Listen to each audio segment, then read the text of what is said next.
Merhaba arkadaşlar, ben doktor fizyoterapist Seher Ay Eryiğit. Bugünkü videomuzun konusu, özellikle bel bölgenizle kalça leğen kemiği arasında bir kuvvet kaybı olduğunu düşünüyorsanız, o bölgede sanki yürüdüğünüzde, merdiven inip çıktığınızda bir dengesizlik meydana geliyor ya da tam parmağınızla gösterdiğinizde şu alanlarda ki sakroiliyak eklem diyoruz, bir ağrı hissediyorsanız yapabileceğiniz 4 etkili egzersizi göstermek istiyorum. İsterseniz bu egzersizleri belki de doktorunuzun söylediği şekilde lumbopelvik kontrol egzersizleri şeklinde de bulabilirsiniz videoda. Bu egzersizlerle o bölgeleri hafif aktive edip o bölgelerdeki kuvveti artırarak ağrıyı uzaklaştırmaya çalışacağız. Hiçbir problem yaşamıyor. Ara ara bel ağrısı dahi yaşıyorsanız ya da kalça ağrısı yaşıyorsanız ve ağrınızın kaynağı genellikle şu elimle gösterdiğim alansa lütfen bu 4 egzersize bir göz gezdirin. Ama videoma giriş yapmadan önce eğer beni daha fazla desteklemek isterseniz Instagram adresimi buraya bırakıyorum. Instagram'dan beni takip edebilir ya da aşağıdan ücretsiz bir şekilde YouTube kanalıma abone olabilirsiniz. Gelin ilk egzersizimizi göstererek videomuza giriş yapalım.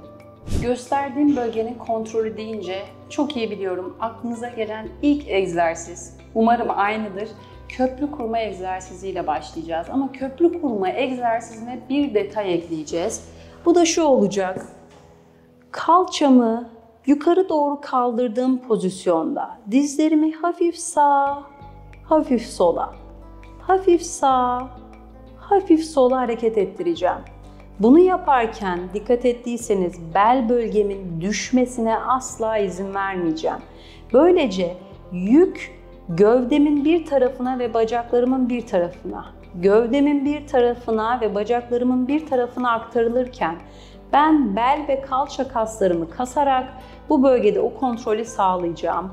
Her sağa geldiğimde 1 olacak şekilde, 2 olacak şekilde, 10'a kadar hedefim saymak olacak. Sağa doğru çok rahat gidip belimi koruyorken sola gittiğimde belimin bir tarafı düşebilir. Ya da aynı şekilde sola gittim, sorun yok.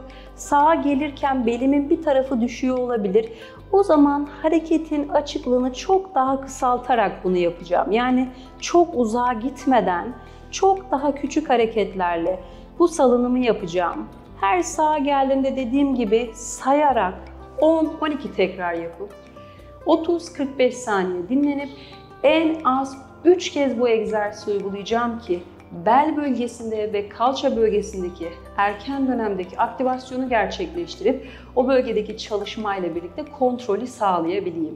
İkinci egzersizimde ise dizlerimi büktüm, yukarı kaldırdım, kollarımı yukarı aldığım pozisyonda belimi iyice kasıp yatakla belimin arasına elim girmeyecek şekilde karın bölgesini aktive etmeye çalışacağım.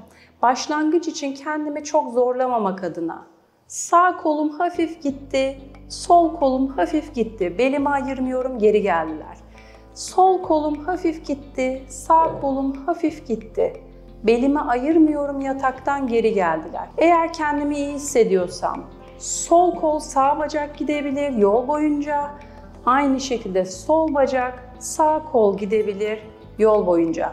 Kendi seviyenize göre özellikle bu bölgenin kontrolünü sağlayarak çapraz bir şekilde uzanmalarla devam edeceğiz.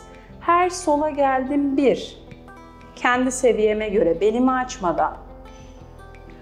Her sola geldim 2 şeklinde. 5 çift yani 10 tekrar uyararak hızlı yapmadan bu egzersizle devam edebiliriz. En az 4 set diyeceğim çünkü tekrar sayısını bilerek düşük tuttum. Ama hem bel hem kalça hem omuz ve sırt bütün gövdeyi çalıştıran çok etkili bir egzersiz. Lütfen aklınızdan çıkarmayın. Sıradaki egzersizimde ise yine bel ve karın bölgesine dikkat ederek o bölgeyi iyice kasarak bir bacağımı arkaya doğru uzattım, belimi korudum. Dizimi iyice karnıma çekeceğim. Bir bacağımı arkaya uzattım. Kalçamı kastım, bacağımı kastım. Dizimi iyice karnıma çekeceğim. Bunu yaparken az önceki söylediğim lumbopelvik alanda yani bel bölgesiyle leğen kemiği arasında Bir kontrol kaybı olursa bu ne anlama gelir? Bacağım yukarı doğru giderken belimin bu şekilde kontrolünü kaybederim. Ya da bacağımı kaldırmak isterken gücüm yetmez, belimin bir tarafına doğru yüklenebilirim.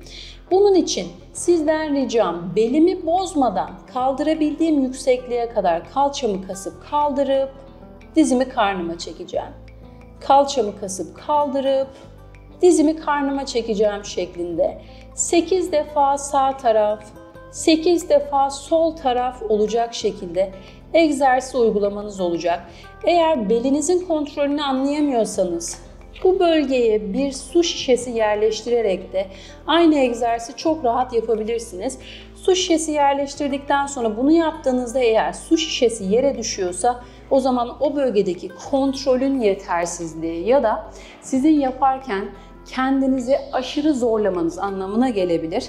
Söylediğim şekilde kontrol ederek 8'er tekrarlı sadece 2 set yapmanız o bölgedeki kas aktivasyonu ile birlikte bize yardımcı olacak. Ve son olaraksa çok sevmediğimiz çünkü zorlandığımız ama aslında çok etkili bir egzersizden bahsedeceğim. Yan duruş pozisyonu dediğimiz side plank egzersizi yapacağız. Bunun için elim şu şekilde yandayken topuklarımın üzerinden destek alıp bu şekilde tam yatay bir pozisyona gelmeye çalışacağım ve bu pozisyonu korumaya çalışacağım. Eğer bu pozisyonda kalçam yere düşüyorsa, yukarı doğru itmek için kendimi aşırı zorluyorsam o zaman bir problem vardır ve gücüm yetmiyordur.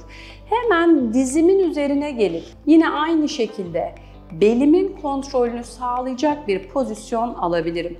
Eğer bu şekilde yapabiliyorsam, mümkünse 30 saniyeyi doldurduktan sonra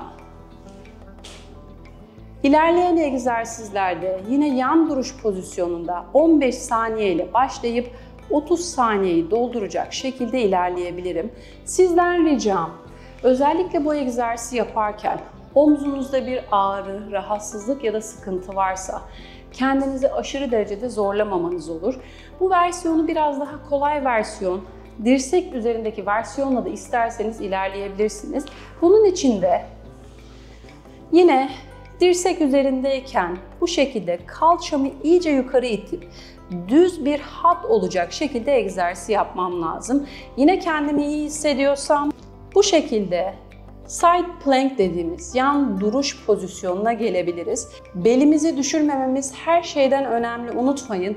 Ve bu şekilde yan duruş pozisyonunu da isterseniz 15 saniye ile başlatıp ilerletebilirsiniz. En son gösterdiğim side plank'i her iki taraflı 15'er saniye ile başlayıp 30 saniyeye giderek en az 2 set olacak şekilde uygulamanızı öneriyorum.